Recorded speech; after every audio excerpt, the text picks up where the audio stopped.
જીવનમાં જો કંઈ ખોવા જેવું હોય છે તો એ છે તમારો અહંકાર, અને જો કંઈ મેળવવા જેવું હોય છે તો એ છે બીજાનો પ્રેમ અને આદર. તો અહંકાર કેમ ખોવો જોઈએ? તો અહંકાર જે છે અથવા તો હુંપણું જે છે તે માણસનો સૌથી મોટો શત્રુ છે. જ્યારે આપણે કહીએ છીએ કે અહંકાર ખોવો જોઈએ તો એનાથી શું ફાયદો થાય અથવા તો અહંકાર રાખવાથી શું નુકસાન થાય. જો તમારી પાસે અહંકાર હોય તો સંબંધોમાં તિરાડ પડે, શીખવાની પ્રક્રિયામાં રૂકાવટ આવે અથવા તો માનસિક શાંતિ ના મળે તમને. તો સંબંધોમાં તિરાડ કેમ પડતી હોય છે? તમે વિચારો કે મોટા ભાગના જે ઝઘડાઓ હોય છે, મનદુખ હોય છે, એના પાછળ કોઈ ભૂલ જવાબદાર નથી હોતી. તેના પાછળ જવાબદાર હોય છે હું જ સાચો છું એવો અહંકાર. તો અહંકાર છોડવાથી તૂટેલા સંબંધો પણ ફરી જોડાઈ શકે છે. ત્યાર પછી શીખવાની પ્રક્રિયા જે હોય છે તે અહંકારી માણસ માને છે કે તેને બધું જ આવડે છે, પરંતુ હકીકતમાં તેને કશું જ આવડતું નથી.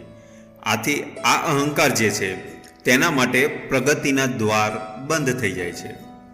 જ્યારે અહંકાર મુક્ત વ્યક્તિ હોય છે તે હંમેશા નવું શીખવા માટે તત્પર હોય છે, તૈયાર હોય છે. ત્યાર પછી અહંકાર છોડવાથી તમને માનસિક શાંતિ પણ મળે છે. કેમ કે અહંકાર જો તમે છોડી દો તો ઈર્ષા અને ક્રોધ એ પણ શાંત થઈ જાય છે, જેનાથી જીવનમાં સાચી શાંતિનો અનુભવ થાય છે. ત્યાર પછી અહંકાર જો તમે છોડી દો તો તેનાથી તમને પ્રેમ અને આદરની પ્રાપ્તિ થાય છે.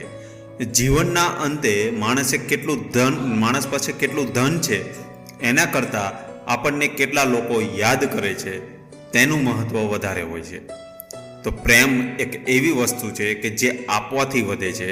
જ્યારે તમે અહંકાર છોડીને કોઈની સાથે લાગણીથી વર્તો છો ત્યારે વળતો તમને પ્રેમ આપોઆપ મળે છે. તો પ્રેમ એ જીવન જીવવાનું ઈંધણ છે.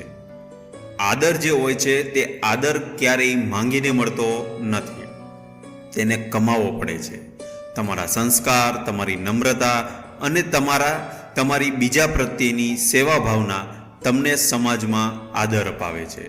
તો આપણે જોયું કે અહંકાર છોડવાથી તમારે સંબંધોમાં તિરાડ, શીખવાની પ્રક્રિયા અને માનસિક શાંતિ, આ જે અહંકાર જો તમારી પાસે હોય તો આ તમારા માટે બહુ જ ઘાતક સાબિત થઈ શકે છે.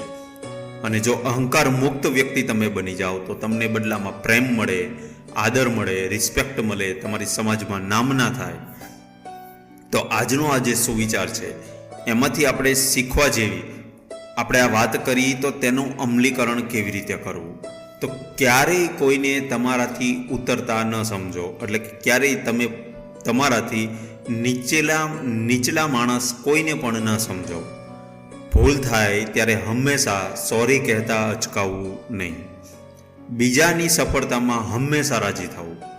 આટલા ગુણ તમે કેળવો તો તમને જીવનમાં સફળતા મળે, તમને માનસિક શાંતિ મળે, તમને આદર મળે, પ્રેમ મળે.